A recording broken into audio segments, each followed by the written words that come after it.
My name is DORCUS ESERI. I'm a Ugandan by nationality, born to Mr. Karema Daniel and Mrs. Nachintu Susan, and born in Wairaka village, Jinja district. I'm HIV positive. I came to know that I'm positive or I'm HIV positive. That was 2004 when my mother took an initiative of moving from different health centers or facilities to find out what was disturbing me, because by that time I was on and off sick. But in 2004, in the month of September, I can call this lady a good Samaritan, came and picked me home. She was our neighbor. She came and picked me home when my mother does not know. So this lady takes me to Tasso Jinja. After taking me there, they tested. I remember that day we were 6 children. By the grace of God, among the 6 people, the 6 children, only me was accepted and I was tested. When the results came back, I was found when I'm positive.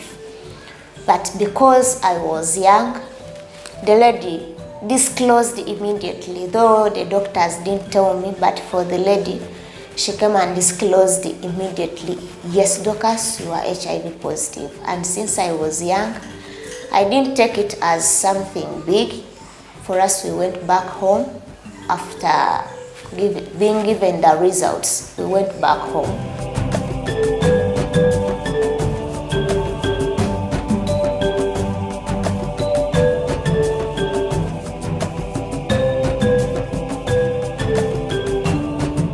She told my mother, and she started apologizing. I'm sorry, I stole the child, and we went to the hospital.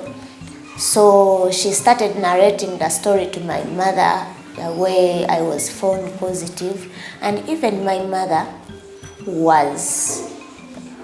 she accepted the results, and she was like, the coming refill, I will go with you and also confirm.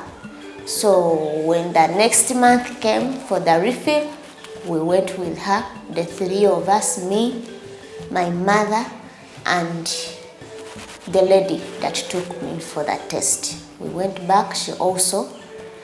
They told her what was going on in my life, and she accepted. And they started to question my mother a number of questions. Did you know that she's positive? Did you know how have you been treating her? And she had to do or to write a consent whether she'll take care of me and she'll be a good treatment supporter. And yes, my mom accepted and told the doctors I will be a good treatment supporter.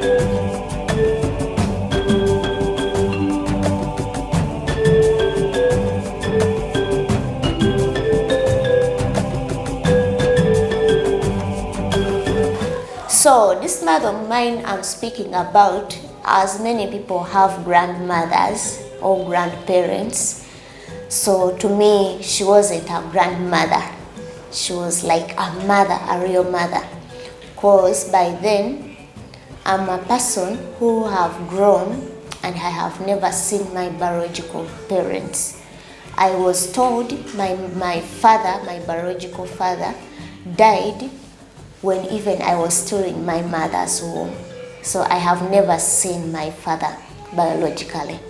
Then my mother died when she was getting my birth. So I remained in the hands of my grandmother, the one I'm calling my mother now.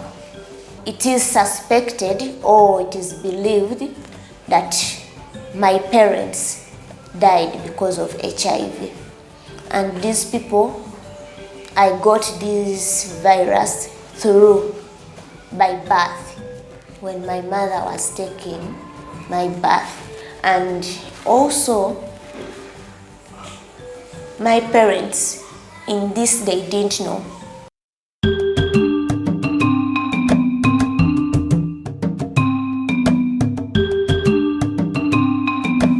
They didn't take it as serious that HIV was existing. So my parents didn't go for treatment, and even by that time in early 90s, HIV, like the treatment ARVs wasn't there. So people were just forging life. So that's how my parents were affected, and I also got the virus. We had a number of ups and downs, and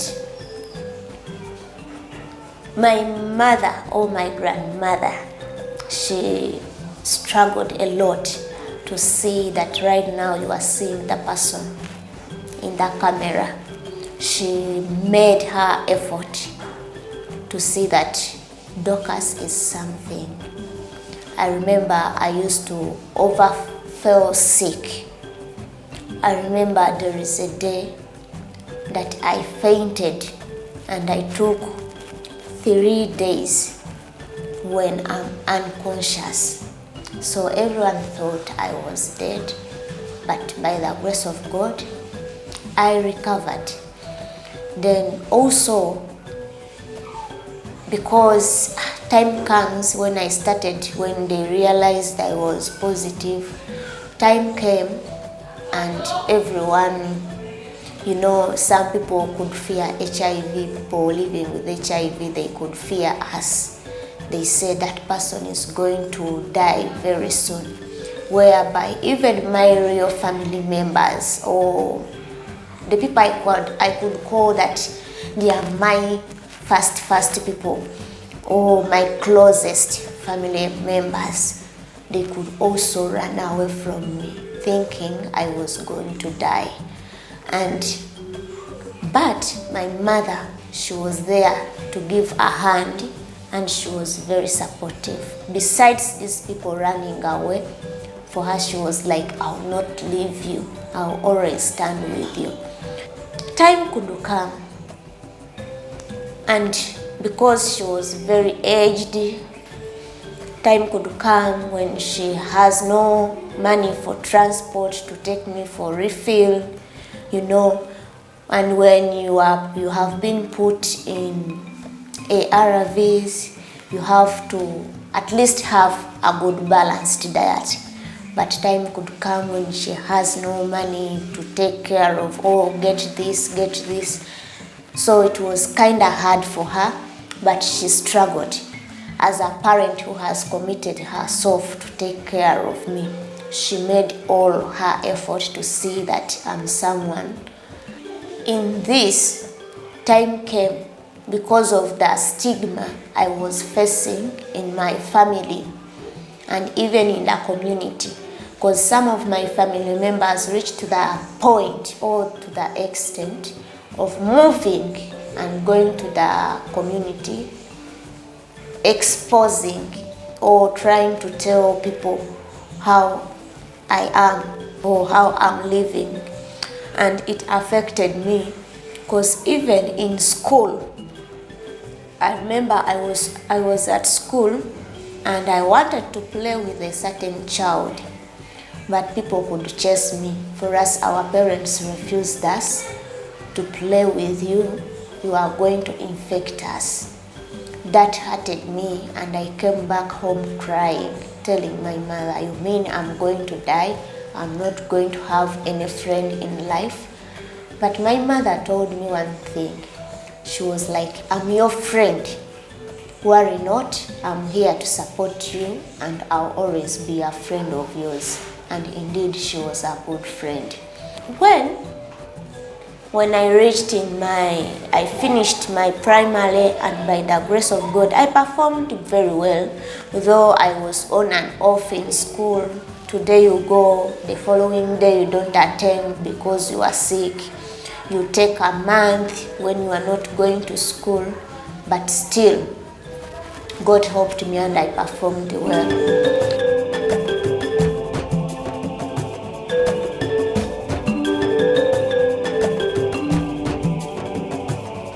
joined secondary.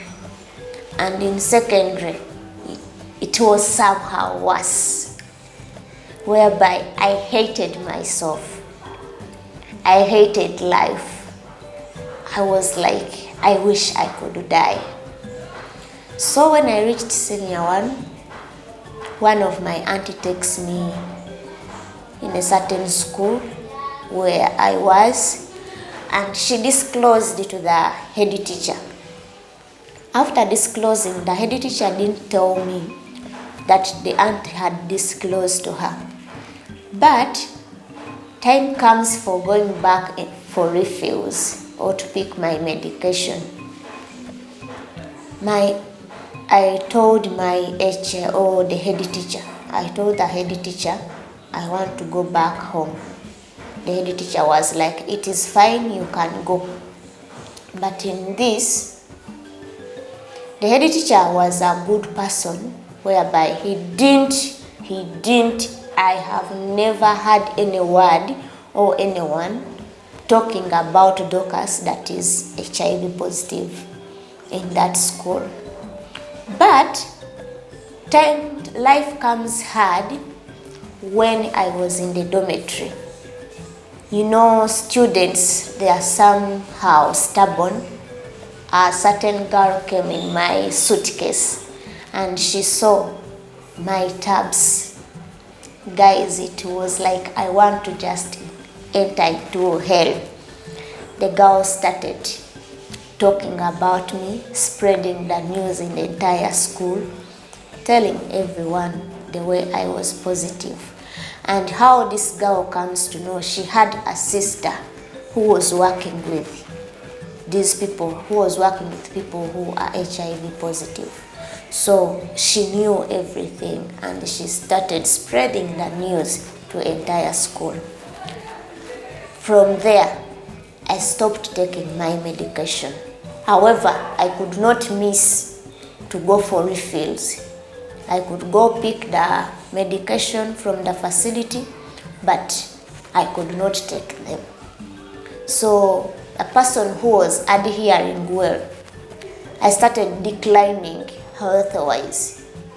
I grew, like time came when I was very thin, when my weight, I lost weight really, and life was very hard. It was totally hard.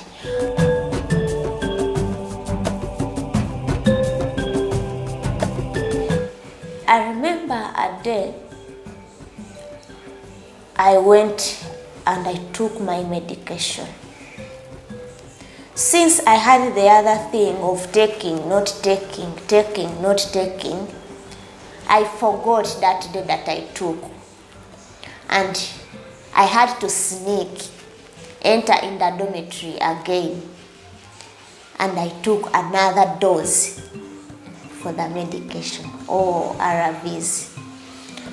So in total, I took 8 tabs in just, let me say it was over 30 minutes, around 30 minutes. I took some 8 tabs, and remember these drugs are very strong. And in this, they just saw someone fainting from nowhere. But my HM knew about it, and by the grace of God, I had a person who knew me. Actually, in the school, there were only 2 people that he knew, and they had never disclosed it to anyone else. That was a friend of mine who was our neighbor at home, and also the HM. So this girl was like, it seems this girl has taken overdose, because she used to count my pills after a week. She was like, did you take the medication? She counts the pills. So after taking this overdose,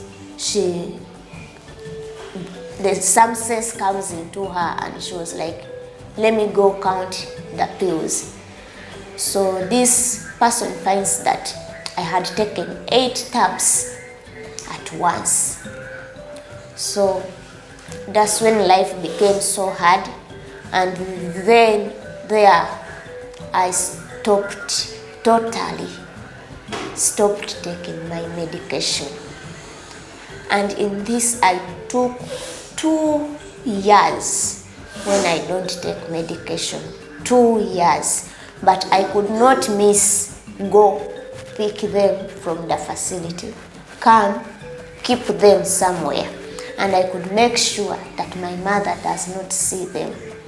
But these people, remember, in the facility they always do viral load to see whether the medication is doing well or is working in the body. So every now and then they could take my samples. Results could come back when I'm highly suppressed. Results could come back and people could ask themselves, why is she not suppressing well? And when they sat me down, I could tell them, I take my medication. I take my medication. So when they called our parents, even my mother was among them. And after their meeting, she comes back home. She tells me, they have told us ABC. Is it true you are not taking your medication clearly? There I opened up to my mother because she was a free person with me and the only person that I can tell a secret. So I told her, truly I've been not taking this medication and I ask you to forgive me. I had taken 2 years and some good months when I'm not taking the medication because I was tired with life.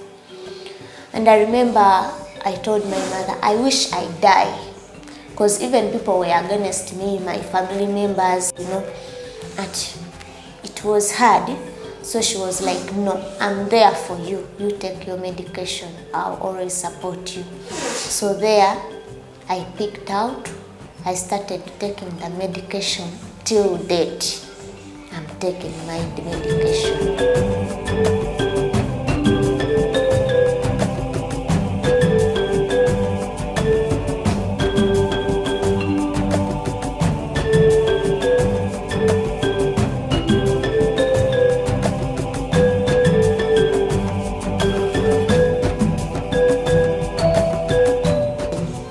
So in that year, there comes some people at the facility, and a group of youth, they were trying to empower us, to come encourage us, and these people tried to talk about advocacy.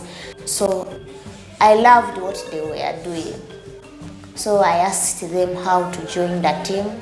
They told us, and they told us their group, the only qualification or join the group, it was like you have to be HIV positive.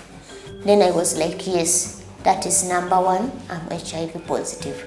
Then they told us, you have not to fear yourself. Then I was like, fearing myself, can I try? I gave it a try, though I had some fear in me, but I gave it a try. What I did to those people, I told them, I don't fear myself, but in me I knew the real DORCUS I was fearing.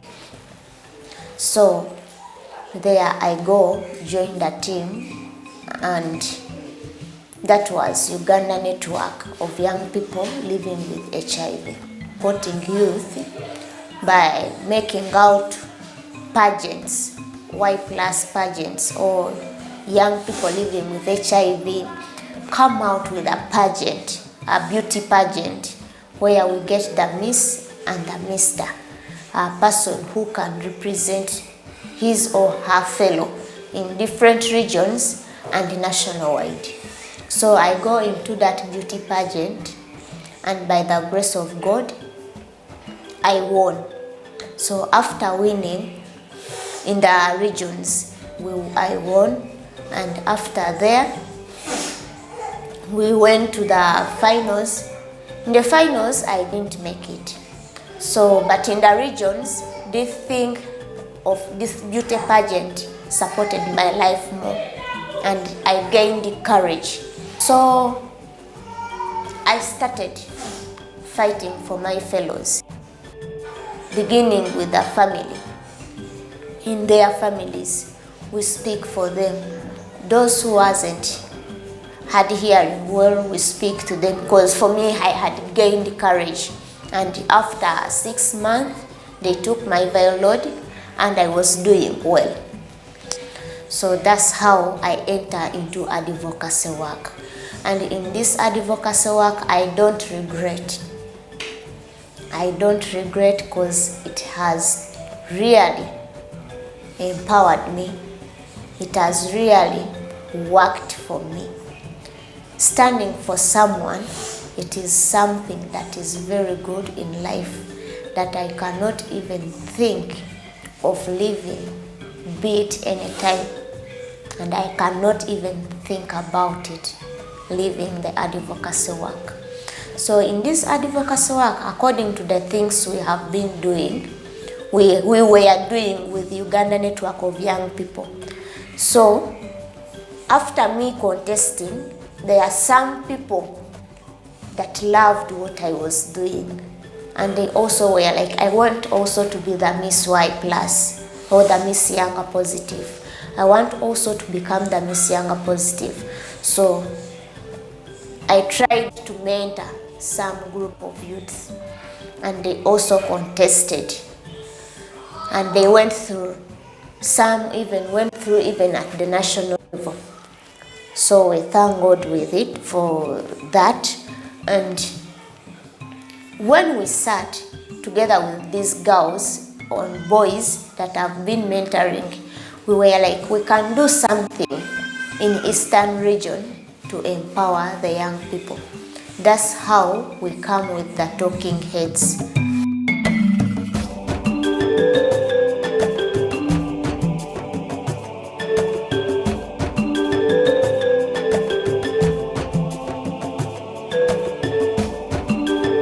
So right now in the talking heads, we are 20 people. We have 20 people as the group, and in this group, 12, they are girls, and 8, they are boys. The Talking Heads having its vision as a stigma-free environment or generation, and having its mission as creating vast community towards supporting young people, both infected and affected with HIV. One of the objectives of the association is to build confidence among young people living with HIV, which is done through debates in schools, quizzes, the beauty pageant, among others, and also to inspire a vast community to support young people living with HIV. We don't have any funder as I speak now. We don't have anyone or any organization that is funding us. However, what we do, we always have a membership fee, whereby these people who are joining contribute 10,000 each head, and even the members in that team, besides people who are just joining but members, this is a continuous pay every year. Every year each member, all the 20 people, bring a 20,000.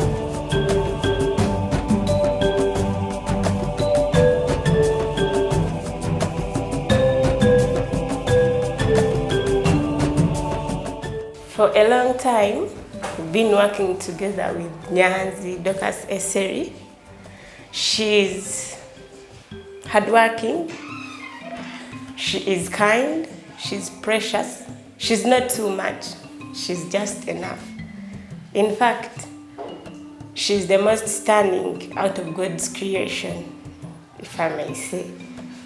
She's someone who renders in what she has.